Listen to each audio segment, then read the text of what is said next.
Okay, I will talk in English. So the title is Sublime and Panoramic Vision, and the subtitle Bergson and Heidegger on Schematism. So what does it mean to read Bergson with Heidegger? According to Hisashi, The Origin of Time, Heidegger and Bergson, Heidegger's interpretation of Bergson, which he made public before his death, especially in Being and Time, Heidegger, let's call it exoteric interpretation, dealt almost entirely with time and free will, but most of what he actually found variable in Bergson's thought appeared in matter and memory. In fact, this is a fact that emerges if one reads Heidegger's early lectures with an open mind. For example, we can find the following passage in a lecture on logic given at the University of Marburg in the winter semester of 1925-1926. So I quote, in his later writings, Bergson has not changed the exposition of time given in his early work. The essential and the enduring element of his philosophical work does not lie in this direction at all. Rather, the thing of value for which we are grateful are found in his text Matière et Mémoire. It is a basic text for modern biology, and it contains insights that are far from exhausted yet. End of quote. To give just one more example, which will become important later, Heidegger was not at all unaware of the importance of the concept of image in matter and memory. I quote, nevertheless, Bergson's analysis of time is among the most intensive we have anywhere. It has become a commonplace to say that Bergson is blurred, that he therefore needs to be revised and improved more precisely. But Bergson's concept of image is precisely the expression of his effort to really grasp the phenomena within the district he has as his subject. The defect is not a supposed blind. Bergson is perfectly clear in what he sees, but the much too narrow district of the problem. End of quote. However, this promise of positive, searching, critical research, let us call it the esoteric interpretation, will not be fulfilled at all. Why? Massey enumerates a legitimate series of questions. Why does Heidegger in Being and Time and thereafter continue to attack aspects of Bergson's thought that he does not consider essential? Question two, what is it that Heidegger considers so valuable in matter and memory? Point three, why does he characterize it as a contribution to modern biology rather than to psychology and metaphysics, which Bergson seems to address very directly there? If the purpose of this talk is to restore Bergson's justice, which it is not, and this is why I urge you to read Massey's excellent work, then a meticulous lecture of Massey's book is almost sufficient. In particular, as for the first question, I find Massey's response to the unjustified attack on time and free will to be very persuasive. I say almost because there are two small things in his study that need to be made up. One is the problem of schematism, which Massey's interpretation of matter and memory does not deal with. And correspondingly, there is no reference to Kant and the problem of metaphysics, 1929, so-called Kant book, and the concepts such as an imagination or a schematism are not listed in the index. Isn't it the problem of schematism that Heidegger finds so much worth appreciating in matter and memory? This is my answer to the second question. I believe that Heidegger's reading of Kant shows the influence of his confrontation with Bergson. By interpreting Bergson's Matter and Memory as a work on schematism, we can better understand Heidegger's pathway forward. Conversely, by considering Heidegger's Kant Buch and possible interpretations of Kant that might be made beyond them, we might come to a deeper understanding of matter and memory and beyond. It is with this double expectation that I will proceed with this research. So now, second chapter. What is transcendental schematism? Imagination and memory. The point of contention is the relationship between transcendental imagination or transcendental schematism and the concept of image. Let's follow it step by step. For Kant, the imagination is not merely the faculty to form images for recall and reorganization of experience, but it is an essential function for the formation of cognition in general. Imagination works for a synthesis of collecting the elements for cognitions brought to sensible intuition and unifying them into a certain content. Kant called pure or productive imagination, the imagination performing the function of such transcendental synthesis, which precedes all experience and make experience itself possible. The element of this synthesis can only be the pure form of time in which each sensible figure finds its own form. If the imagination stops working, the unity of experience will be dismantled and the world of phenomena will become a blind play of representations, i.e., less than a dream. It's quoted by a critic of purism. The central role of this productive imagination lies in the schematism, which produces mediating representations called schemata. The schema as a representation, but as distinct from the image, so schema is not image, is sensible. Schema is sensible. But as something lacking particularity and individuality, the schema is intelligible. In other words, the schema is between the two, between sensible and intelligible.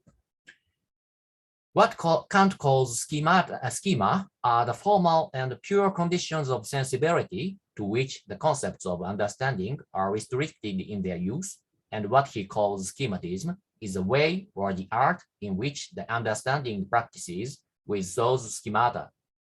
Why are schemata and schematism so important to Kant? Because schemata connect intuition to concepts. So I quote Kant. In fact, it is not images of objects, but schemata that ground our pure sensible concepts. The images must be connected with the concept to which they are themselves never fully congruent, always only by means of the schema that they designate. End of quote. The concept of a cat, for example, goes far beyond the form of the cat that I see before me now. Kant is saying that such a concept can only be connected to my concrete intuition of cat through the schema of the cat, which is an indefinite figure of the cat. It is in this sense that Kant stresses that imagination is a necessary ingredient of perception itself. Or the productive imagination plays a mediating and central role in the three syntheses of pure understanding concept, i.e., categories that constitute objective cognition. First, the synthesis of apprehension in intuition. Second, the synthesis of reproduction in the imagination. Third, the synthesis of recognition in concepts. The synopsis, so the first stage, and the apprehension of the manifold a priori through sense must pass one by one. If thus I were always to lose the preceding representations, the first parts of the line, the preceding parts of time, or the successively represented units from my thoughts, and not reproduce them, when I proceed to the following ones, then no whole representation and none of the previously mentioned thoughts, not even the purest and the most fundamental representations of space and time could ever arise. Therefore, the apprehension of the manifold requires, in fact, the action of the imagination to reproduce the preceding representations and keep them in the present. Then, roughly speaking, doesn't this correspond to the roles of the brain or to the roles of pure perception theory, motor diagrams, pure memory, planes of consciousness? In Matter and Memory, in his lecture, as we can recall it, on the critique of pure reason, Bergson said that pure imagination is understanding in the form of memory. I skipped my quote. Here. In fact, in my opinion, Matter and Memory is a work on schematism. Because if the questions of schematism are posed when the categories of understanding concepts are applied to the various objects of sensible intuition in order to connect our minds to the world, then not only no need to say the motor diagram, Schematism in second chapter, which Jankelevich praises a genius concept, but also the theory of image in chapter 1, which installs a pure perception, the theory of extension, tension extension in chapter 4, and the famous inverted cone in chapter 3, which Bergson calls the planes of consciousness, a conceptual device to explain the survival of pure memories and the actualization of memory images into perception and action. All of these concepts are related to the problem of schematism. So now the third chapter, Transcendence and Tournant. Anyway, as for Bergson's battle with Kant, the battlefield is thus shifted from the immanent aesthetic of time and free will, which demonstrates how the sensible diversity organizes itself without transcendental perception, to the immanent logic of matter and memory, which clarifies how the imagination mediating between sensibility and understanding, as well as the schema mediating between intuition and concept. Schema as a hidden art in the depths of the human soul, it's a famous passage of Kant, are defined not by the transcendental synthesis of the a priori and the empirical, but by the self-transformation of experience from experience in general to human experience. From our point of view, Matter and Memory is a work that attempts to rethink the problem of imagination and schematism, connecting two different realms of existence from the standpoint of immanent philosophy. On the other hand, the general project of Kant book, so now it's a turn to Heidegger, was to install the transcendental imagination, the common but not to us unknown root of the two stems of human cognition, sensibility and understanding, at the foundation of the critique of pure reason. Heidegger sharpens the function of such transcendental synthesis of the imagination and redefines it as the very movement of transcendence for finite beings. The imagination must not only present the objects that appear before us, but must also open a place of turning toward Zuwendung in German, in which it prepares such appearances to appear to itself as such. To hold oneself in advance in such a free space and to form it originally is nothing other than transcendence, which marks all finite comportment. In short, imagination, taken in its pure productivity, is not only the faculty to present the beings, but also the faculty to form the horizon itself that makes that presentation properly presentable.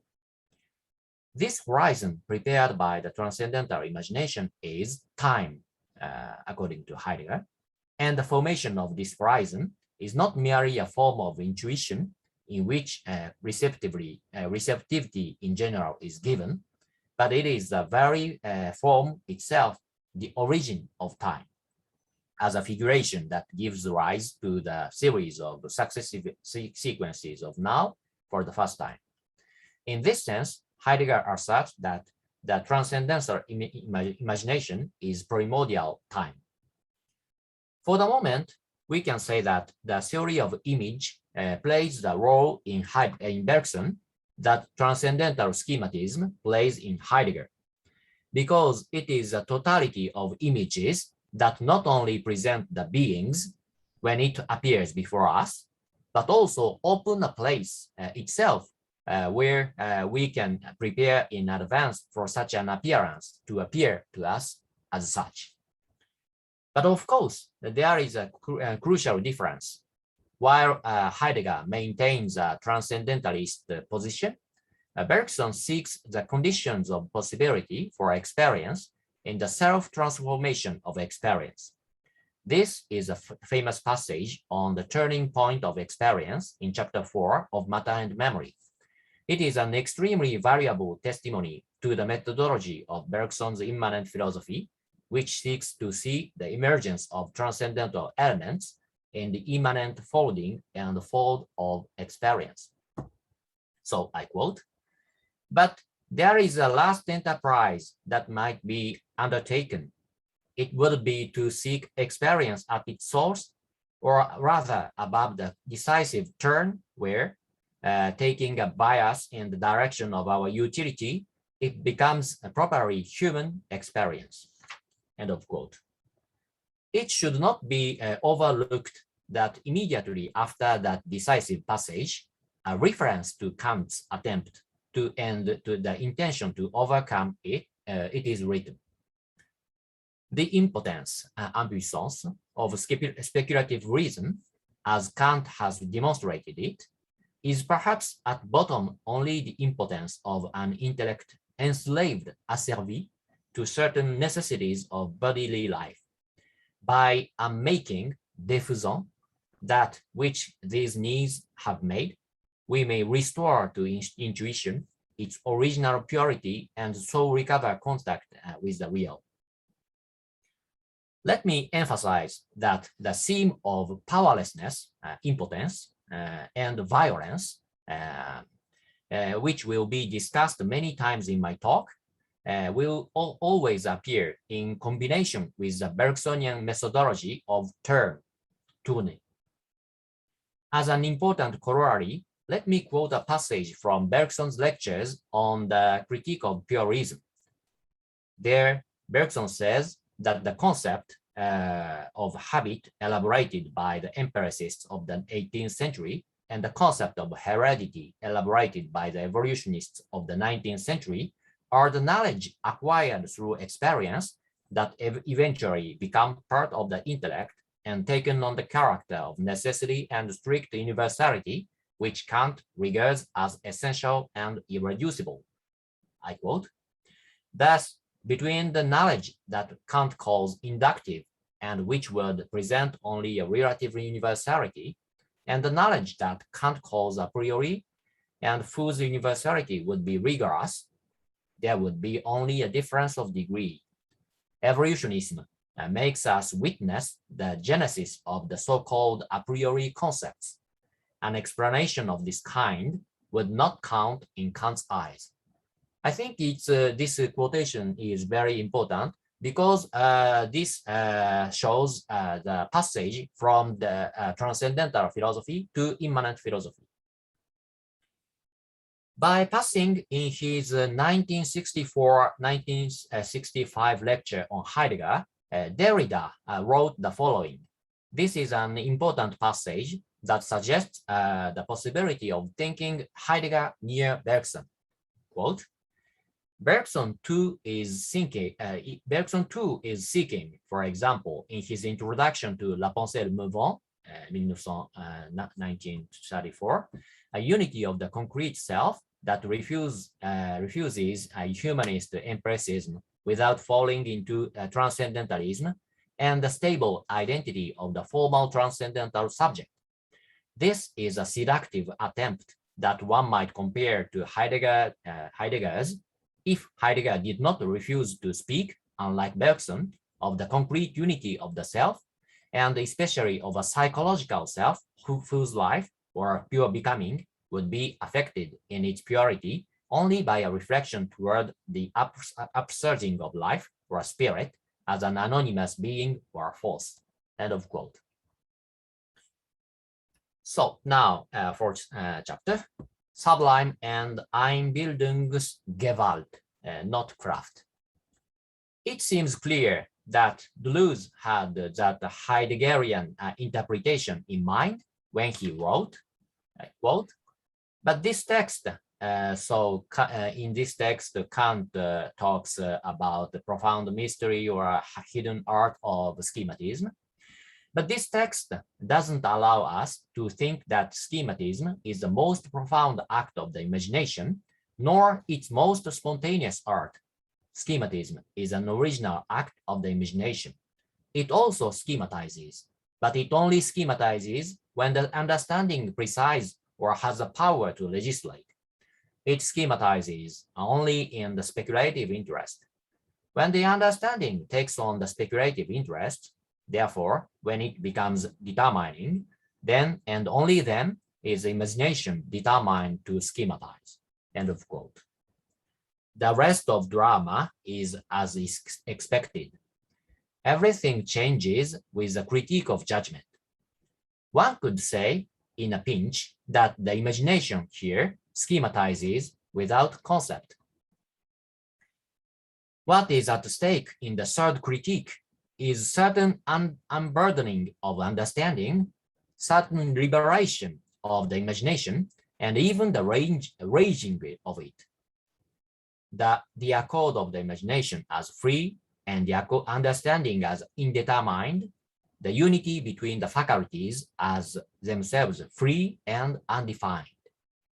As far as we know, Heidegger does not take into account the contribution of the third critique to the question of schematism and imagination. The existence of a spontaneous and productive imagination in free agreement with an unprescriptive understanding may reveal the possibility of a new way of thinking about imagination and temporality, different from Heidegger's transcendental imagination. In the analytic of the sublime of the critique of judgment, the imagination is given over to a completely different kind of activity. The feeling of the sublime is experienced in the presence of vastness or power, amorphous or strange forms. Beauty is concerned with the bounded form of the object, whereas the sublime is concerned with the unbounded formlessness of the object. Beauty is associated with the representation of quality, while the sublime is associated with the representation of quantity. The beautiful involves emotions that directly promote life and thus can be one with the imagination at play. The sublime, on the other hand, is a pleasure that arises only indirectly. It is produced by the feeling of a momentary checking of the vital powers and a consequent stronger outflow of them, so that it seems to be regarded as emotion, not play, but earnest in the exercise of the imagination. End of quote. And finally, the inner and the most important distinction between the sublime and the beautiful is that the feeling of the sublime may appear as regards its form to violate purpose in respect of the judgment, to be unsuited to our representative faculty, and as it were, to do violence to the imagination. End of quote.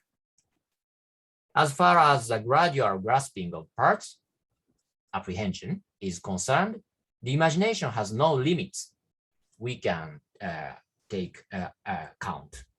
However, in the case of simultaneous summation, comprehension, Zusammenfassung, imagination can face a limit. Even the usually accomplished simultaneous comprehension runs into a limit when the object is so huge that the first thing perceived is partially gone before the imagination can perceive the last thing.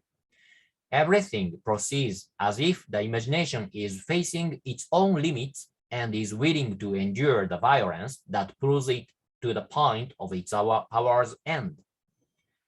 As an example of the limits of comprehension, Kant quotes the bewilderment, or as it were, perplexity, which it is said seizes the spectator on his first entrance into St. Peter's at Rome, San Pietro. But at our time, we can imagine. Hisashi, sorry, you have 5 minutes, okay? Ah, bon, ok. Ok. Ah, et donc, ok. Là, je vais sauter alors. Ok, bon. Alors, je vais sauter l'analyse du sublime et je vais parler maintenant Panoramic Vision and Idleness of Pure Memory as Non-Violence. Now we will try to find in Bergson's panoramic vision a scene similar to the one in which the limits of Heideggerian transcendental imagination are revealed by Kantian theory of the sublime.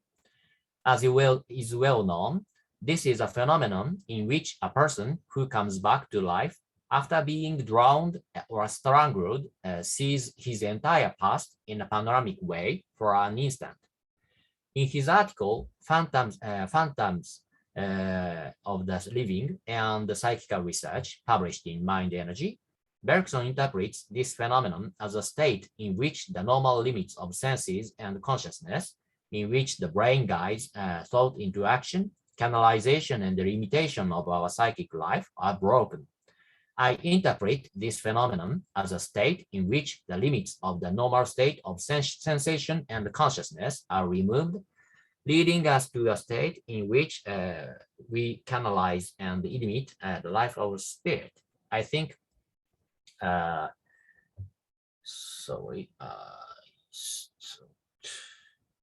think this seemingly trivial point is a crucial difference between transcendental philosophy and immanent philosophy. So I quote, "The truth is that our whole past is always present behind us, and to perceive it we have but to look back. Only we cannot and we must not look back. We must not because our end is to live, to act, and life and action look forward.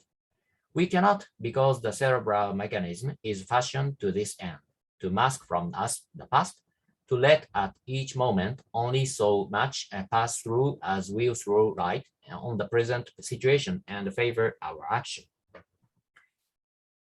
So, but I have no time, so I skip and only I read my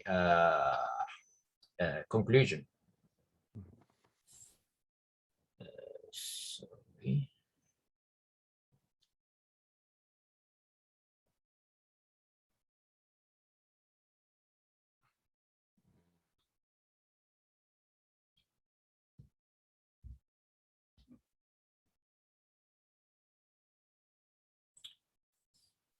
Sorry, I lost my.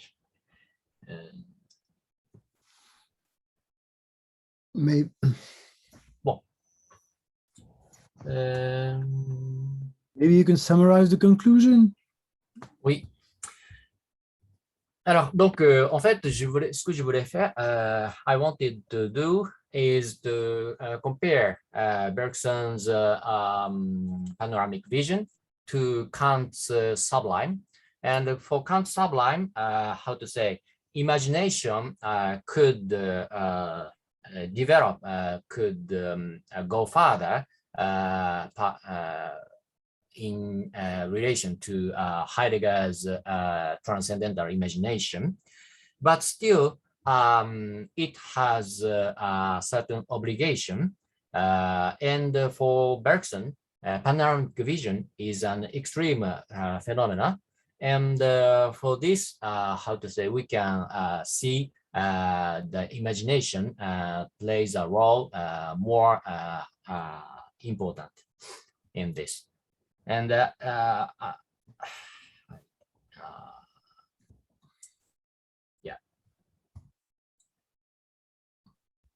Well, okay. I lost my paper. So well, okay. It's the end of my paper. Okay.